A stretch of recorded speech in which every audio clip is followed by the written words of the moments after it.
Okay, the word marginal you've actually seen before, and it has the same meaning here. So you think back to your business or your economics, you'll be able to interpret it the same.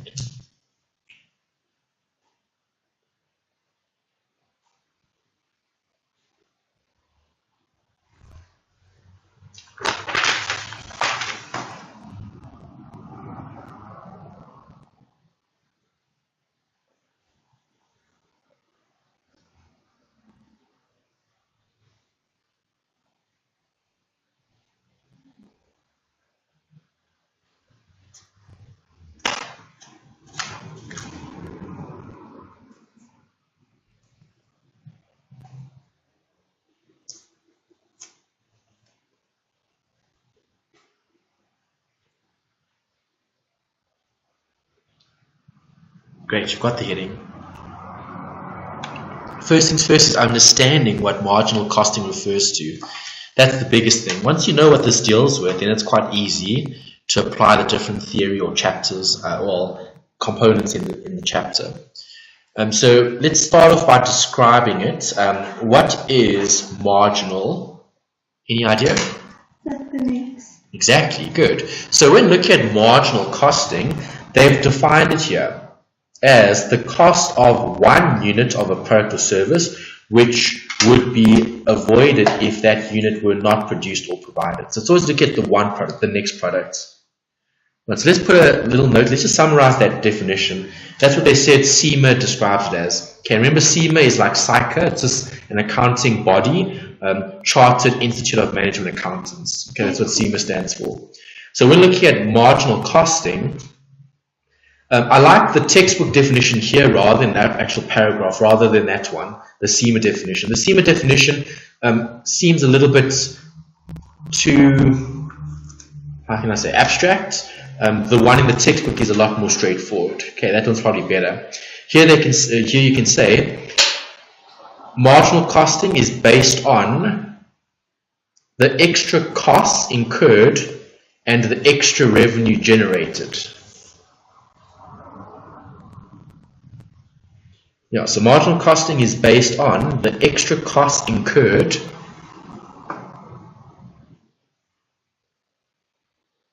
and the extra revenue generated by the production and sale of one additional unit. The extra revenue Generated by the production and sale of one additional unit. Okay, so let's look at this whole concept of the next, the one additional unit. Okay. production And sale of one additional unit. So in other words, how much would it cost us if I had to offer another product? Okay, what would it cost us if I had to service another client? Okay, it's that next bit. Okay, so marginal is always look at the next, the marginal incremental. Okay, there's a formula here that we need. So there's actually quite a few of them. Do you want to list them all? Because there are, see, where's the other blue? I'll list them and then write just, them as I go, because then it's silly to Yeah. go back all the time. Okay, so the first formula, total variable cost of sales.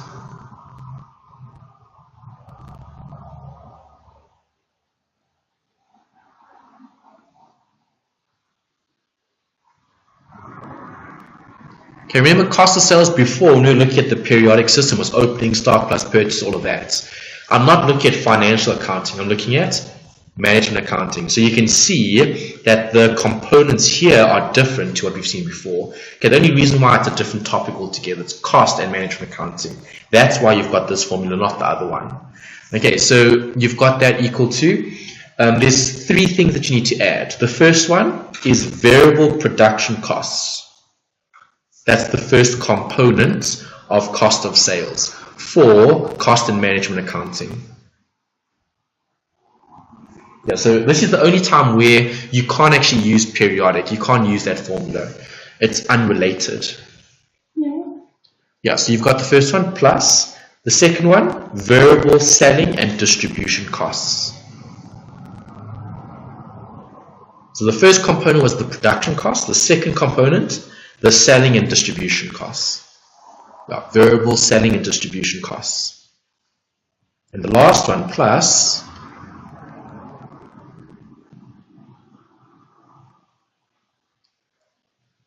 administrative costs.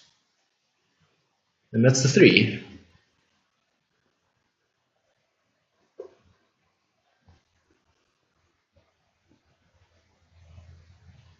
Okay. What does this deal with? Well, variable cost of sales. So if I'm looking at cost of sales, that's referring to what?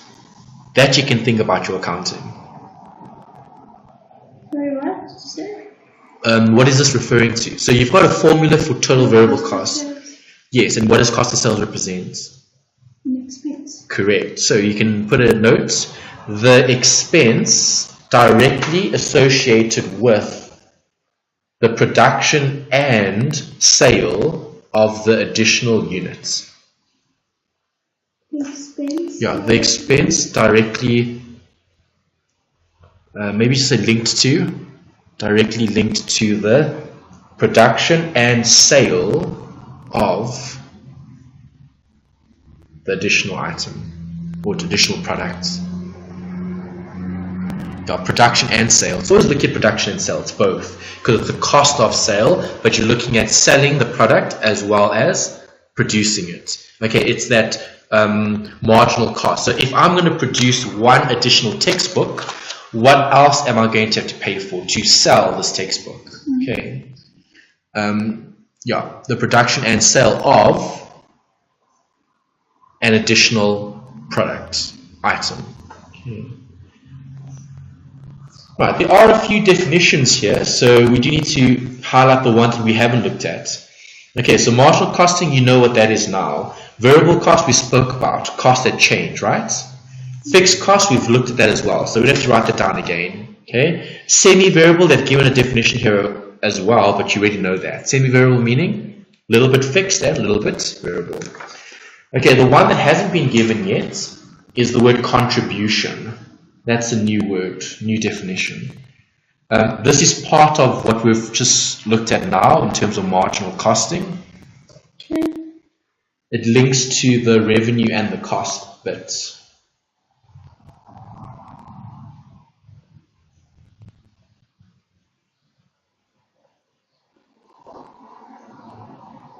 Yeah, that's a formula that you've circled. Okay. Right. So the word contribution. That's it's a word that's used a lot when dealing with management accounting. Contribution equals. Okay. What is the contribution referring to?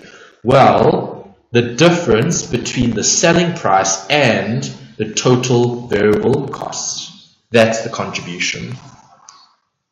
Right. So whenever you see them talk about the word contribution. So contribution cost is? No, not contribution cost, just the word contribution. Yeah.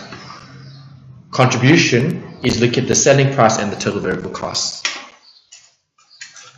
Okay, so contribution equals difference between.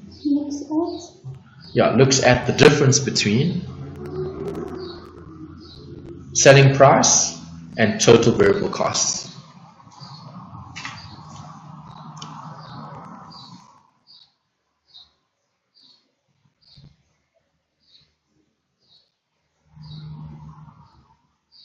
So whenever you see that term contribution, it's always going to be selling price, so SP minus VC. You can actually write that down as just a little formula. What's the difference between selling price and total variable? Yeah, so you just write contribution equals SP minus VC.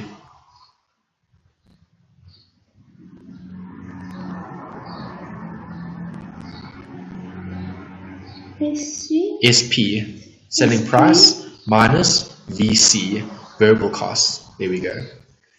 Okay, you've covered that, that's fine. Okay, here is a note about disclosure. This is just a separate note, not part of what you've just written, standalone.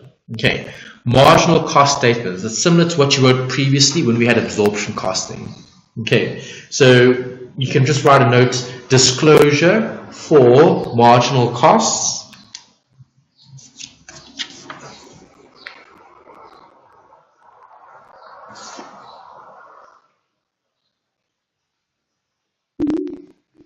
is similar to an income statement.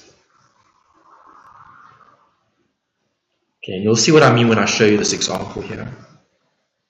It's very similar to an income statement, purely because you're looking at profit, basically. Because think about it, what is selling price minus variable costs?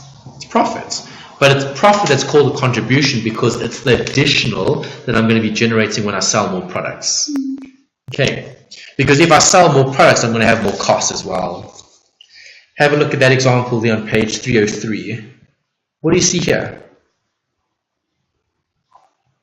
Revenue minus expenses. Okay, they've obviously grouped the expenses together, so variable costs are grouped, direct materials grouped, direct wages grouped. But if I take all those costs and I subtract, I get the contribution.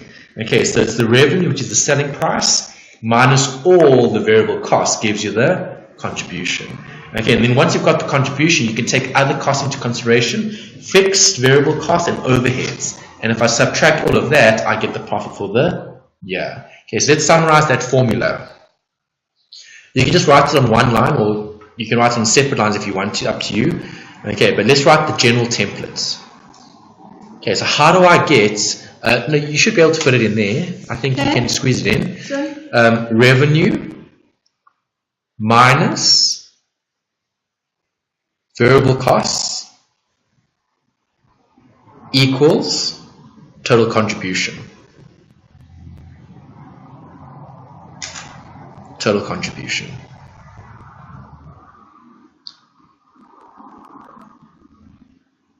Okay, then total contribution minus fixed costs equals profit for the year. That's the one. There's the other. Total contribution minus fixed costs slash overheads. Both are considered here. Total contribution minus fixed costs slash overheads equals profit for the year. That's only if they ask you for disclosure. Will you use those things? Okay, then there's two examples there showing exactly that. We can look at the assignments later on where we can apply it.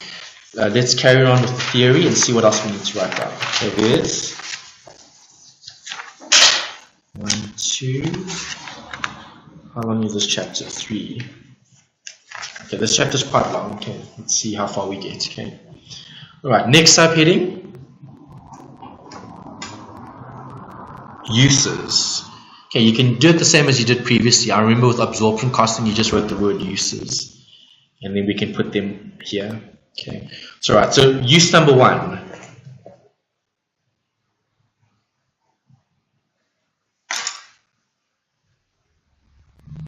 Evaluate special or once-off opportunities. That's the first thing. Right, so when are we going to use marginal costing? Well, when identifying whether we have an opportunity or not. But it only applies to a special or a once-off opportunity. Okay, because marginal means the next. Okay, so an opportunity could be, maybe we're going to service one additional client. Okay, what is that opportunity going to be doing for us as the business? Okay, does that generate more revenue or not? Okay, do you agree that at some point in time it actually becomes unprofitable to continue operating? Because think about it, it might be sustainable to operate and to host 10 clients. Okay, you might be able to take up to 100 clients. Okay, after you exceed 100, now it becomes marginal in terms of benefit, less. It's like when I spoke to you in economics about eating chocolates. Okay, you eat the first bar of chocolate, it tastes delicious. Second bar, tastes pretty good. Give you another bar, ooh, it's getting a bit too much. Third, fourth, fifth, let's say you got the 10th bar of chocolate. You're probably going to be so over chocolate you don't want to eat it. You don't even want to see it. Okay, and that's exactly what you're doing. Okay, so a once-off business opportunity, we're looking at establishing whether it makes sense to have an additional customer, additional product, okay, an additional sale. See, it's that one additional something. Okay, so do you agree a business will keep accepting clients until it's no longer beneficial to accept another client? Because by accepting another client, it's going to harm all the others. Does that make sense? Okay, that's exactly what you're doing here. So we've described it. Let's just put a note for it. They've given a long example here looking at the contribution, which is showing that positiveness of the calculation, which is good. So I'm going to do something similar for this. You can just say contribution equals selling price minus marginal cost. See, there's the key here. Marginal cost. This is going to give you whether there is a benefit for accepting an additional client or product. Okay, making another sale. Okay.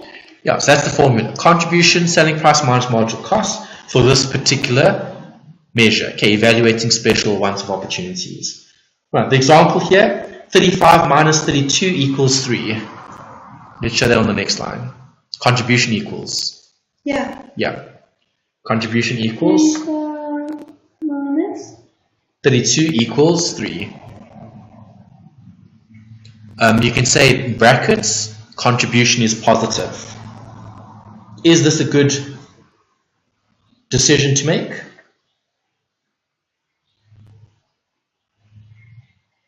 Yeah.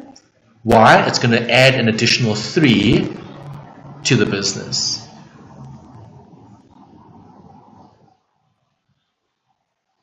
I see they've given a bit of additional theory here. They said conditions that must apply if an order priced on marginal costing techniques is to be accepted. So if I'm looking at the price on the order that we're going to be creating. So for example, that SP, maybe circle the selling price and just make a note about that.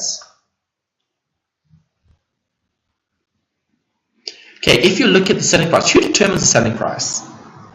The owner. The business or the market. Okay, so you as a business owner, you might want X as a selling price for the product, okay, for the water. But the market might not be willing to pay that.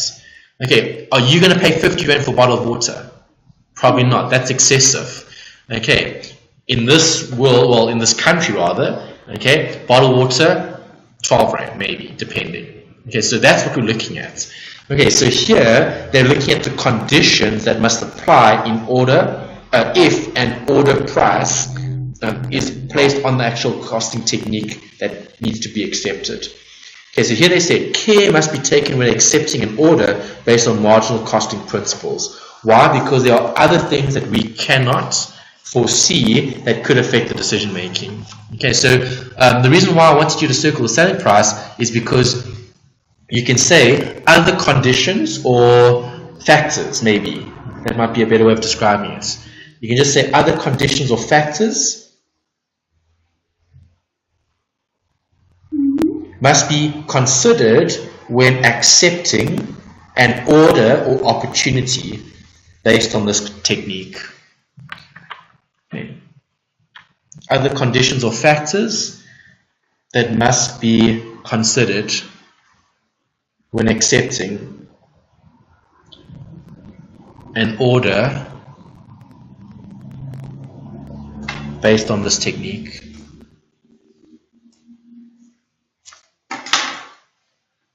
So other factors when accepting? Yeah, when accepting an order based on this technique.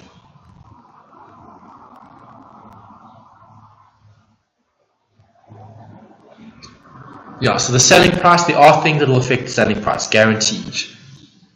It might just be preference. Someone doesn't like a particular item, someone does. Okay, so those are things to consider. And they've given you quite a few here. See, here they looked at, there must be a clear separation of existing customers from new customers. Like, see, that's something additional. Obviously, an existing customer might be more willing to pay for an additional item because they're familiar with the business.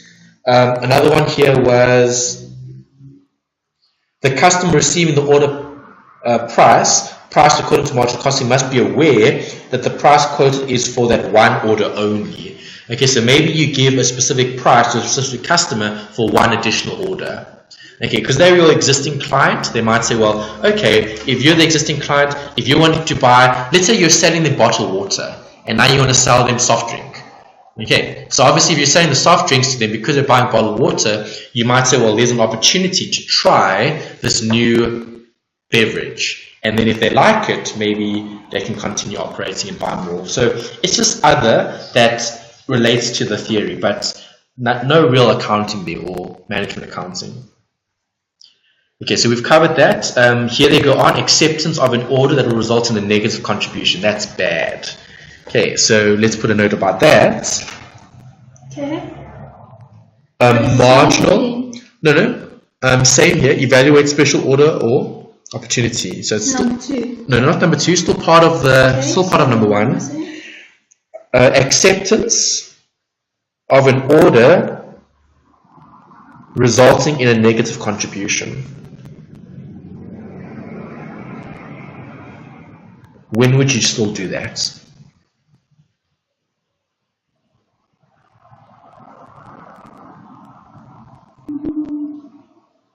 Okay, so we know that negative contribution. Yes, negative contribution.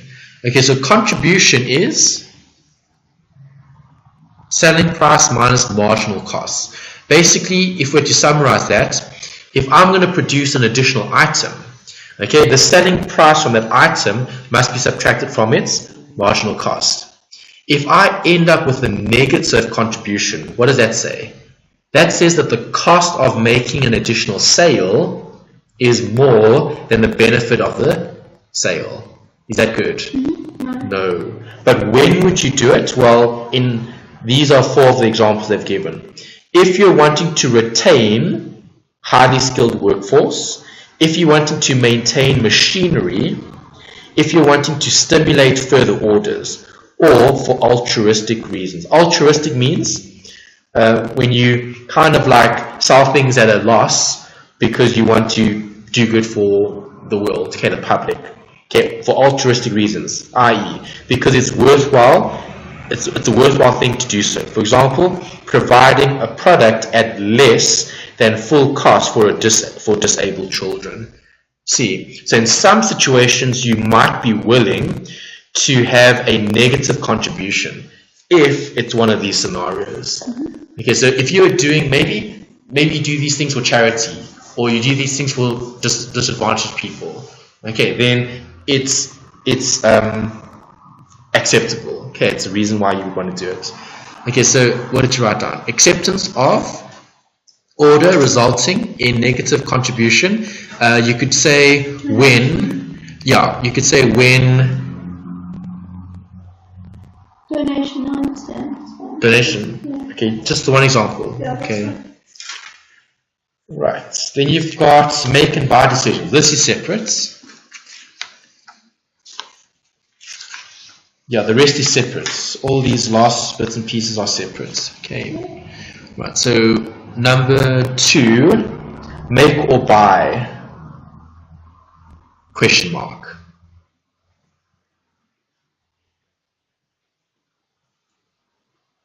This is a nice easy section.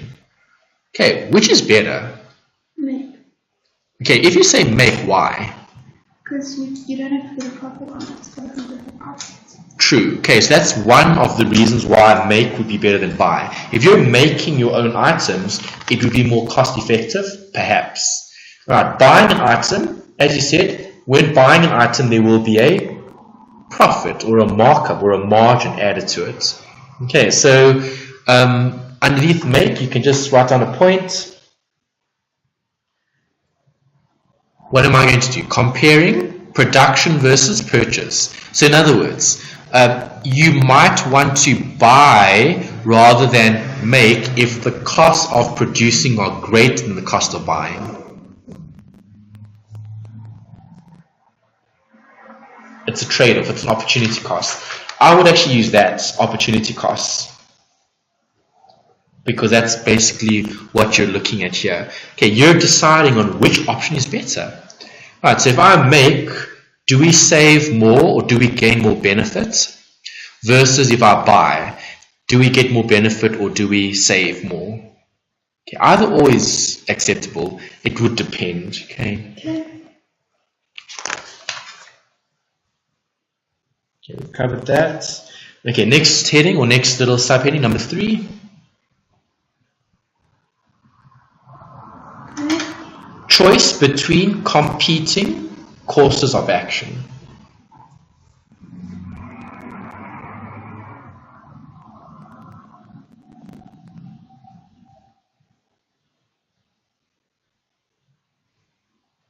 Competing courses of action.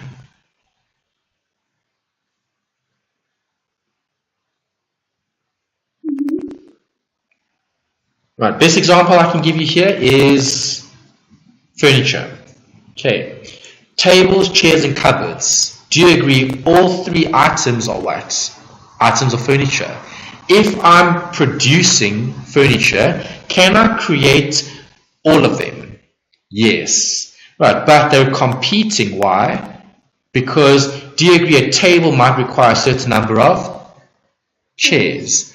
Right, so if I'm producing chairs, I'm going to have to produce the same or similar number of tables because the 2 go together. Same thing with cupboards. See, so it's basically looking at the opportunity cost again, but in relation to different products. Okay, so what am I going to do? Am I going to focus more on this product or that product? Okay, do you agree tables, chairs, and cupboards are 3 different products?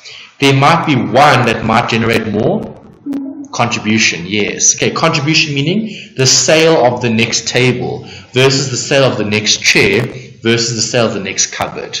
Okay, so if it's more profitable to produce more chairs, we're going to produce more chairs.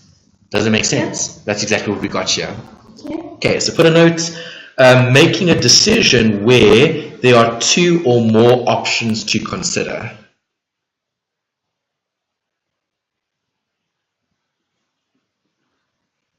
They've even mentioned it here in the textbook. They say, the strategy that provides the greatest contribution should be the one that is adopted. Okay, that's what we can write down as well. That summarizes what we just discussed. Okay. The strategy that provides the greatest contribution should be the one that's adopted.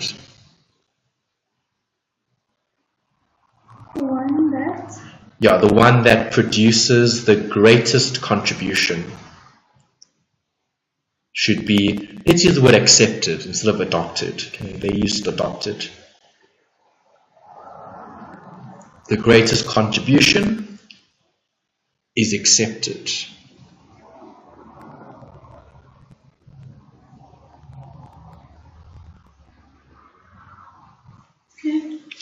Right, so I just want you to use the decision criteria here. Did they use the, did they show that? No, they didn't show it, but let me just refer to this example. Ooh, sorry, okay. Right, table, chair, cupboard. Okay, do all of those have the same fixed costs? Yes. Cost, yeah. Okay, do all of them have the same selling price? No. Okay, so the selling price minus what? The cost, material and labor. So let's work that out quickly. Let's use this as an example, but we don't have to show everything, just show the final answer. What, for this last one? Yeah, for that last one. So you can just say table equals. Okay, let's work it out.